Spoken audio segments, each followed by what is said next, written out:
Have you ever dreamed of being the most respected, the most valued, or as middle schoolers would say, the alpha sigma in the court of the white heron? Yeah, me neither. But you know how you walk into Best Buy thinking you don't need anything, and then you see something shiny and think, ooh, I need that? Well, today we're talking about the White Castle, a strategic dice worker placement game.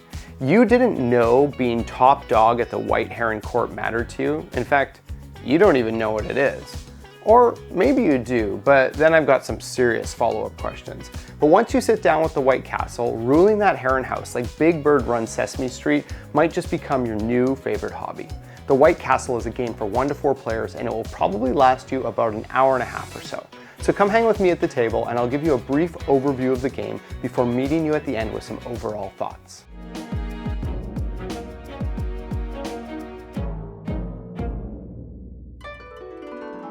The White Castle is about a 700-year-old castle that is white. Profound, right? It is not about a greasy Midwest burger joint that only makes burgers sized for infants. Players take on the roles of clan leaders, striving to gain prestige within the Himeji Castle. The game unfolds over 3 rounds, each consisting of 3 turns per player, totaling 9 turns per player. And whoever has gained the most clan points at the end of those 9 turns wins. At the start of each round, dice are rolled and placed in a numerical order on bridges, forming a shared pool. On your turn, you select a die from either end of a bridge and place it onto an action space.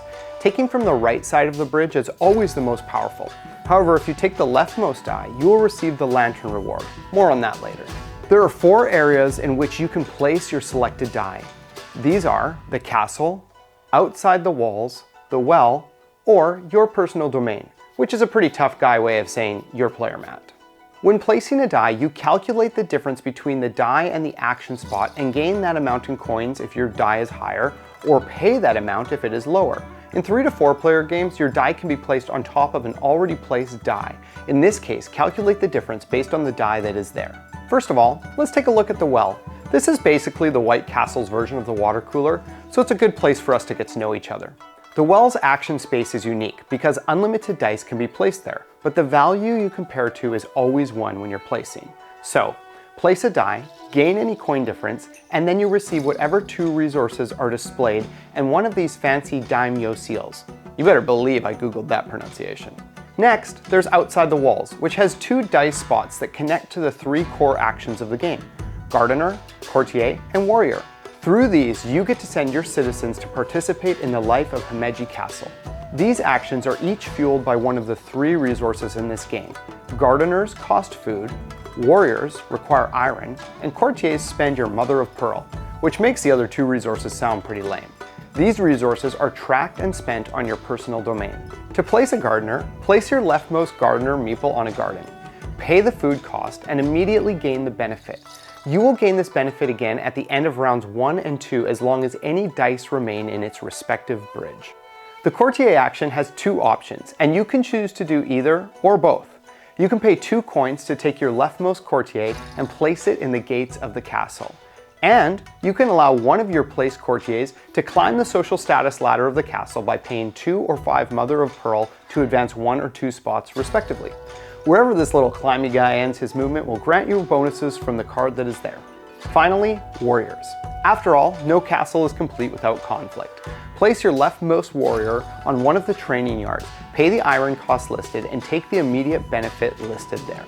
The castle provides the majority of actions that players will take on their turns. Place your die on any available action space and take the benefits that are connected to any of these randomly placed die tiles of the same color. These benefits include gaining resources, coins, daimyo seals, clan points, aka these fan symbols, and lantern bonuses. I promise I'll explain that next time I mention it. You can also gain well, gardener, courtier, and warrior actions here as well. And lastly, you can collect herons that push your token further up the passage of time track, which determines player turn order. And the last placement spot is your personal domain. Here you have 3 placement spaces that each require a particular color of die. When you place a die here, you gain all visible benefits of that row that have been revealed from sending your citizens out to the board to work. It's almost as though putting in hard work pays off. I'm a millennial, so I have a hard time wrapping my mind around that. You also gain your action cards reward that is connected to that row. These cards will cycle through here as a result of taking the courtier action and will eventually move down to your lantern area to upgrade your lantern bonus. Did you just say lantern bonus, Ryan? We get to find out what this is? Finally?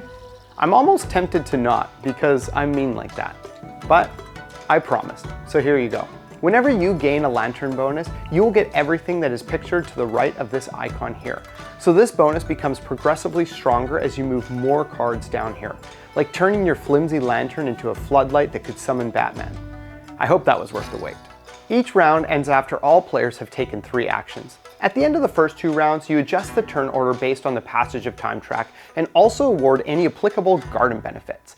At the end of the 3rd round, the game ends and players can now wallow in regret of any misplays as you calculate final scoring. Players receive 1 point for every 5 coins and daimyo seals they have, points for having 3 or more of each resource remaining, and points relative to their position on the passage of time track.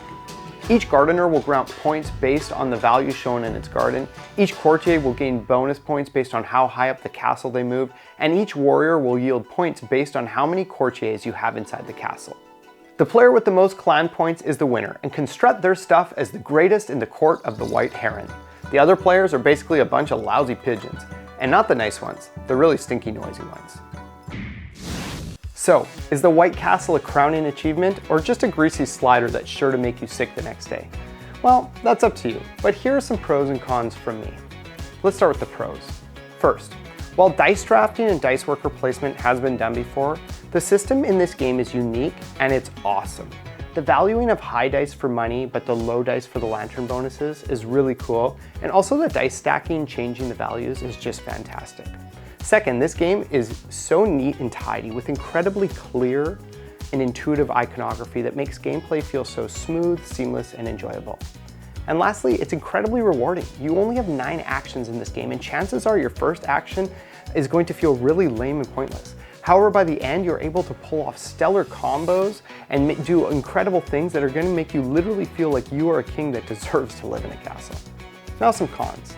First, since you have such a limited number of actions and resources and action chains in this are kind of cyclical, you can definitely have some players experience some serious analysis paralysis as they say, ooh, I want to do this, but first I need to do this, but I should have done this.